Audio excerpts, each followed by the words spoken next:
안녕하세요. 캡틴의 주식 하이킥입니다. 날씨가 많이 풀린 상태에서 겨울비가 어젯밤부터 해서 오늘 하루 종일 내리고 있습니다. 이렇게 한 주가 마무리되었습니다. 특별하게 두드러지는 움직임은 시장에 없었고 코스피 대형주들의 고점 부담과 급등했던 코스닥 제약바이오 개별주들의 확연한 개별 조정이 있었던 한 주였습니다. 오늘 시장 살펴보겠습니다. 먼저 뉴욕 증시입니다. 바이든 대통령은 취임 직후 코로나 대응에 집중하며 여러 대응책을 잇따라 내놓고 있습니다. 시장은 새 정부가 코로나 확산을 더 효과적으로 억제하고 결국 경제의 회복에도 도움을 줄 것이라는 기대를 보이고 있습니다.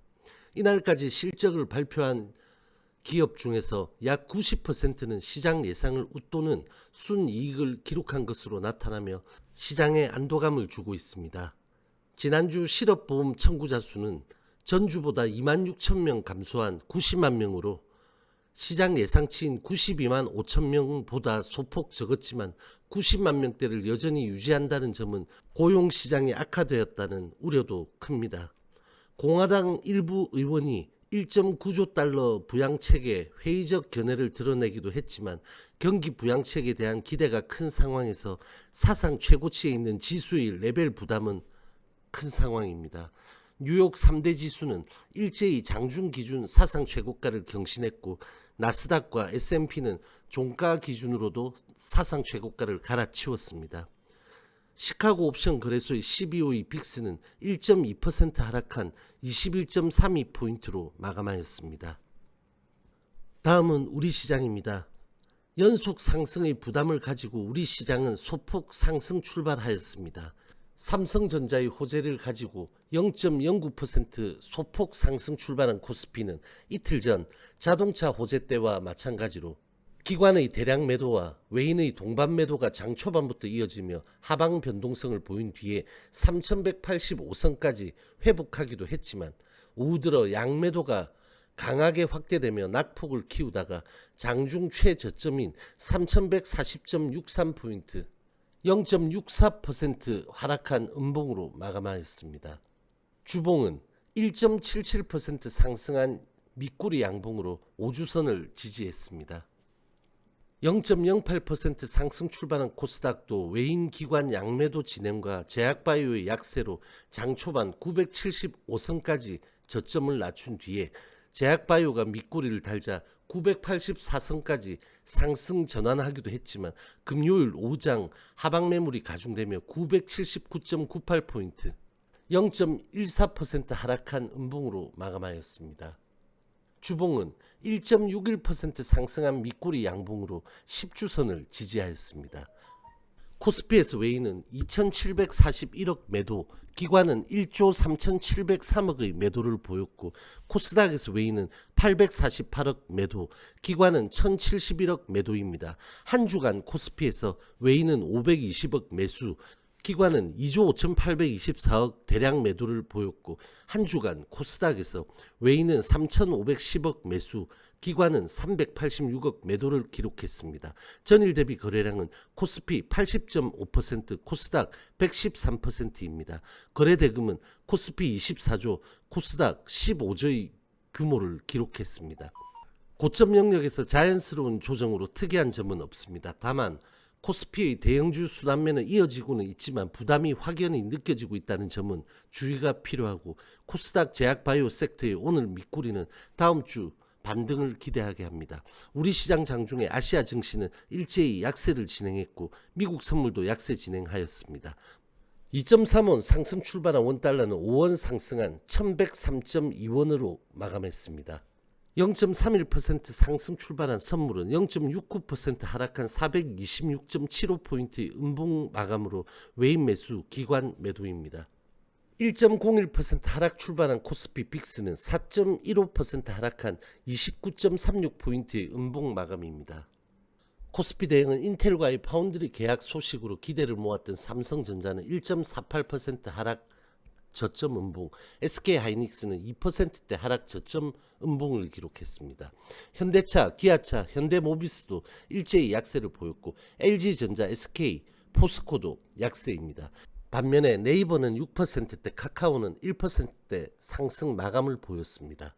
코스닥 대응은 셀트리온 헬스케어가 1%대 상승, 셀트리온 제약은 1%대 하락과 함께 CGN, 펄어비스, 카카오게임즈, 스튜디오 드래곤은 강세, 알테오젠, SK머티리얼스, 휴젤, 제넥시는 약세를 보이는 등 혼조세를 보였고, 무상증자 신주가 상장된 박셀바이오는 7%대 하락이고, 무증 이슈가 터진 셀리버리는 상한가를 기록하며 시총 18위로 올라왔습니다. 테마로는 화장품, 게임, 엔터, 여행, 항공의 강세와 우주항공산업, 항공기 부품, 종합상사, 은행 등의 약세가 있었습니다. 다음은 HLB 보겠습니다. 약보합 출발한 LB는 장 초반 시장 약세의 일봉 361선 부근 가격대인 94,000원까지 저점을 기록하고 지지한 뒤에 장 중반 보합권 반등 시도도 있었지만 역시 수급 부재로 장막판 매물 부담에 5일선을 이탈한 음봉으로 마감하였습니다. 장중 변동폭 1.31%의 극도로 좁은 폭입니다. 평균가 99,911원, 어제의 95%인 36만 주의 거래량으로 연이틀 최저치 거래량을 기록했고 12월 1일 이후 최저 거래량입니다. 외인 프로그램은 균형을 맞추었고 기관은 시장 매도치 할당량 수준을 매도하였습니다. 주봉은 212만 주의 최저 거래량으로 1.09% 하락한 양봉 도지가 나왔습니다. 10거래일 연속 거래량 기근 상황이 이어지고 있고 97,000원 이 지지 라인에 붙여서 마감했습니다.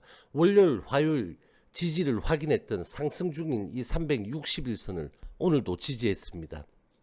361선은 8월 저점과 12월 저점 당시에 지지했던 1년 6개월의 초장기선입니다. 모멘텀 공백과 투심 경색에 의한 거래량 기근 현상이 길어지고 있고 하단에서 실제 출회되는 매물도 많지 않은 루즈해 보이지만 극도의 긴장 상태가 연속되는 그러한 상황입니다. 변동폭이 크지 않고 단기 추세가 좋지 않아서 단타나 스윙 물량마저도 많지 않은 점이 거래량 부진 상황을 더 부추기고 있습니다. 지금 상황을 바꾸기 위해서는 반드시 거래량의 수반이 필요합니다.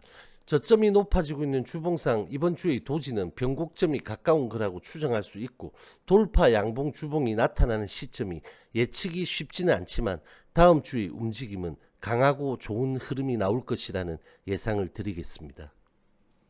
1.02% 하락 출발한 엘생은 장 초반 2.65% 하락한 23,850원까지 저점을 낮춘 뒤에 별다른 회복 시도 없이 횡보를 보이다가 밑꼬리가 거의 없는 음봉으로 5일선을 이탈 마감하였습니다.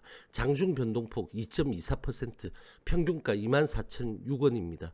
어제의 106%인 39만 주의 정규장 거래량으로 역시 연이틀 최저치의 거래량을 기록하며 작년 8월 이후의 최저치입니다.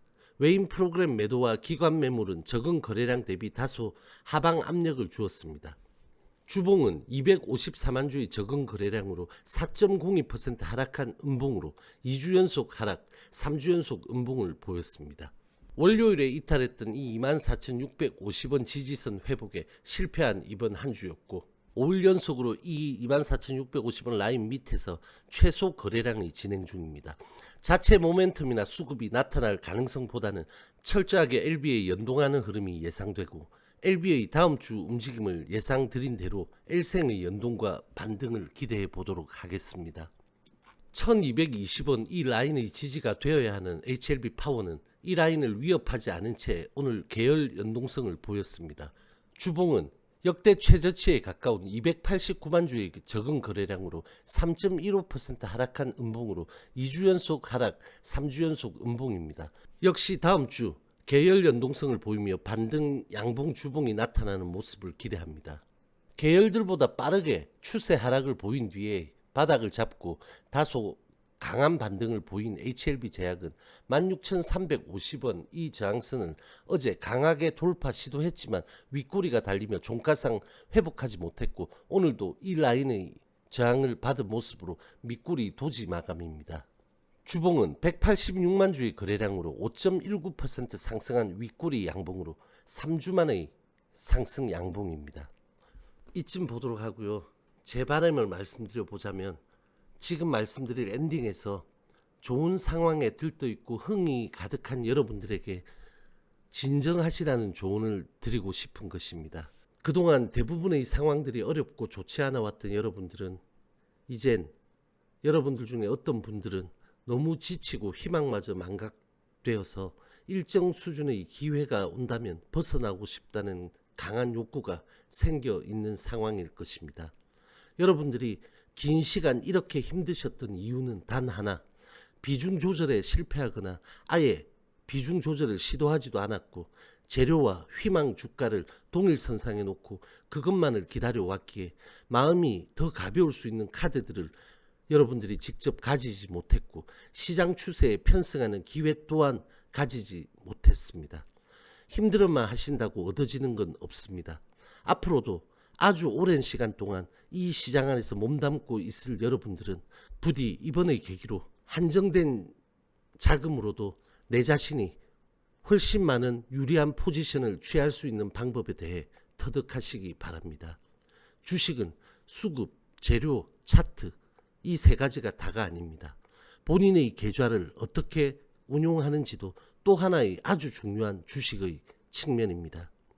좋은 상황으로의 전환이 될 수 있을 것이라는 취지의 예상을 조금 전 본문에서 해드렸습니다.